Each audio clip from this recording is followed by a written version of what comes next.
Good morning and a warm welcome to your show, Sunny Mornings in Boston. I'm your host, Melissa, and it's Friday, April 12th. Coming up on today's show, we'll get into the weather report. Then we'll jump into some local news and a few interesting happenings in business, science, and entertainment. But first, you'll be interested to know 163 years ago, today in 1861. Fort Sumter, one of the few military installations in the South still in federal hands, came under fire from Confederate guns in Charleston, South Carolina, thus initiating the American Civil War. So now you know. And now you know what time it is. It's time for the weather report. In the Boston area.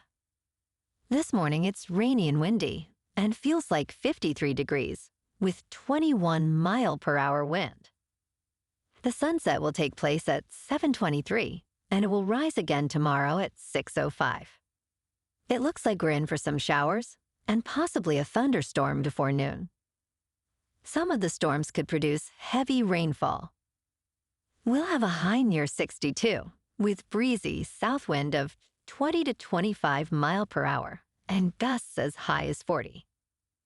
Chance of precipitation is 100%, with new rain amounts between 1/2 and 3/4 of an inch. Tonight, partly cloudy with more wind and a low around 47. For all you beach runners out there, the first low tide Friday will be just after 8 a.m. with a high tide just before 2. The nearshore buoy at Cape Cod Bay reads 44 degrees for the water temperature. Looking ahead in the weather. Saturday will be mostly cloudy and breezy, with a high near 56 degrees. Sunday turns mostly sunny, with less wind and a high near 62. A chance of showers arrives Sunday night. Monday and Tuesday will be mostly sunny, with highs near 67. Bonjour, food enthusiasts. This podcast is brought to you by Versailles Cafe and Pastries in Encinitas. Nestled on El Camino Real South, just north of Encinitas Boulevard, this cafe is a haven for culinary delights. Indulge in their amazing Eggs Benedict or their gluten-free crepes. You can grab a panini for lunch or just breeze on through to get your morning coffee. They are open every day from 8 to 5. So stop on by and don't forget to tell them Sunny Morning sent you. Well, folks, it's now time for a new segment. We've reached out to some local sports fans to have them share their thoughts on the State of the Union. And today, we have a guest contributor, Danny from Cape Cod. Here's what Danny has to say about a few things concerning Red Sox Nation. His article is titled, John Henry and the Red Sox, a fan's lament. If you're a lifelong Sox fan, as I am, no doubt you've been disappointed, to say the least, with John Henry and the Red Sox ownership for a while. And now the frustrations are starting to boil over as they've been percolating since 2022. We all know they finished last place in 3 of the last 4 years. And the reason? They just don't want to spend money for elite, or even just good players. But did this new cash-strapped approach just start a couple of years ago? Not really. Take Jon Lester, for example. You'll recall the Sox offered him what was considered a laughable contract back in 2014. Laughable because it was so low. Then they traded him at the deadline that year for a bag of balls, and he eventually signed a contract with the Cubs in 2015. The very next year, he went on to help the Cubs win their first World Series title since 1908. That year, Lester was 19-5, with a 2.44 earned run average, the second best of his 20-year career. That accomplishment earned him a spot as an All-Star, one of 2 nominations he received with the Cubbies. Good for you, John. And if that wasn't bad enough, he'd been a fan favorite with the Sox, and it was really hard to see him go. But that didn't make any difference to Red Sox ownership. Henry just wouldn't pay him what he was worth, so the Boston fans suffered. And Lester is just one example.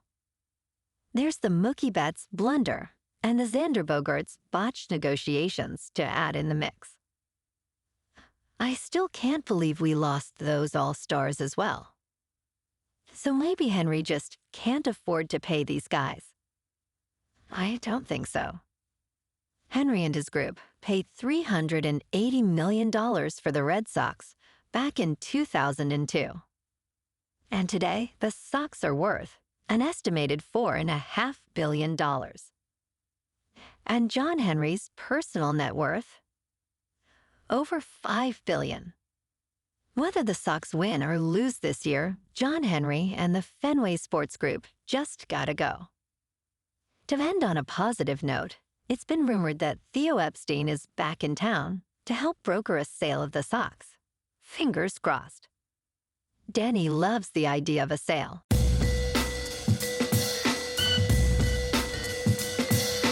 Now on to sports.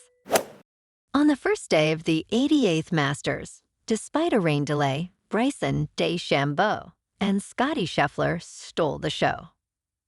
DeChambeau, known for his bold claims about Augusta National, delivered his career best at the course shooting a 65, showcasing a significant improvement in his putting.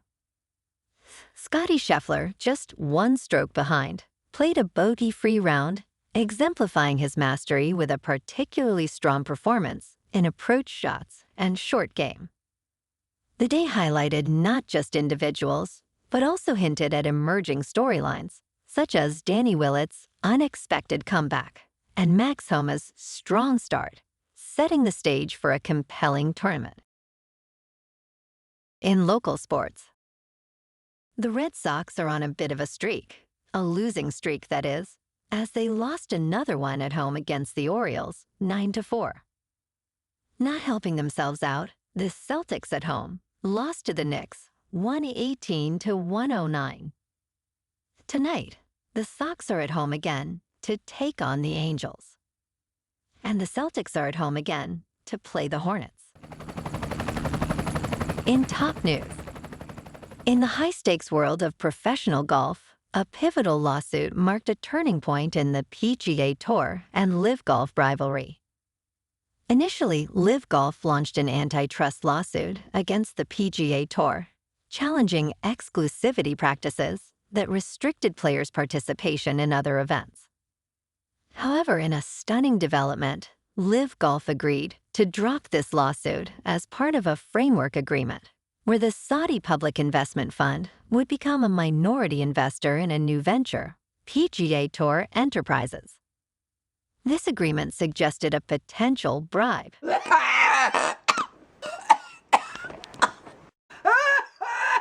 Excuse me, got a tickle in my throat. I meant to say reconciliation, aiming to merge interests and stabilize the sport. The resolution of this lawsuit was not just a legal maneuver, but a strategic play towards transforming and possibly unifying professional golf under shared interests and governance.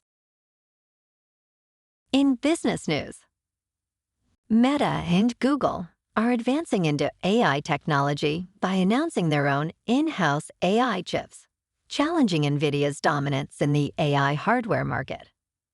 These new chips are designed to support their AI platforms more efficiently, reducing reliance on external chip manufacturers like NVIDIA and Intel. This move is seen as a strategic effort to tailor hardware to specific AI models, improving performance and energy efficiency. While NVIDIA remains a key player in the AI chip market, the development of custom chips by tech giants like Meta and Google could reshape the competitive landscape, raising questions about NVIDIA's future market position. In crypto movement, Bitcoin is $71,000. Ethereum is at $3,500. And Solana is $175. Moving on to a more local vibe. In our community spotlight on health and wellness, We are working with a national Pilates studio to bring you some free classes, so listen up. Check out Club Pilates, with several locations in the Boston area. Pilates presents a comprehensive wellness approach, cultivating strength, reducing tension, and elevating mental well-being. Scientific research affirms its benefits. So now you can check out Club Pilates for a free class. With locations in Canton, Wellesley, Hingham, Brookline, and Framingham, just be sure to tell them Sunny Mornings sent you by. And now, back to the show. Let's talk science. The Korea Superconducting Tokamak Advanced Research Reactor, also known as K-STAR, has made a significant breakthrough in fusion energy by extending plasma containment to 48 seconds, surpassing its previous record by 60%. This achievement is crucial for magnetic confinement fusion, where one of the main challenges is maintaining plasma long enough for fusion reactions to occur.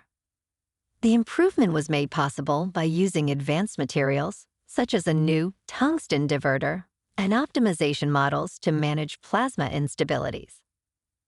This progress brings us closer to the dream of sustainable fusion energy, especially as the global community anticipates the International Thermonuclear Experimental Reactor, reaching its first plasma by late 2025.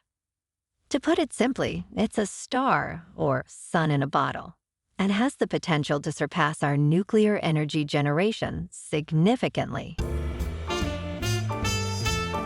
And in entertainment news, in an interesting Rolling Stones article, Walton Goggins, known for his roles in The Shield, Quentin Tarantino's films, and The Righteous Gemstones, discusses his acting career and his new dual role in Amazon's Fallout.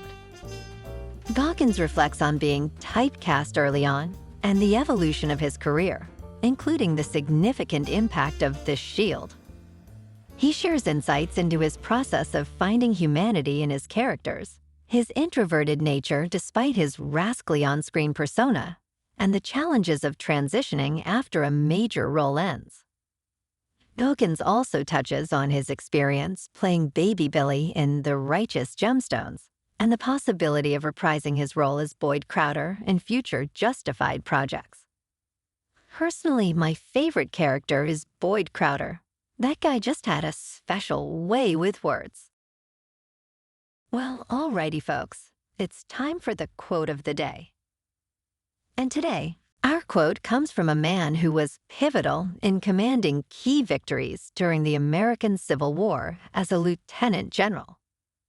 And the 13th President of the United States, Ulysses S. Grant, said, "If we are to have another contest in the near future of our national existence, I predict that the dividing line will not be Mason and Dixon's, but between patriotism and intelligence on the one side, and superstition, ambition, and ignorance on the other." And that's a wrap for this morning. You can check out our Instagram, YouTube, and TikTok for some captivating aerial videos with local news and the weather reports. Have an amazing weekend, my good friends.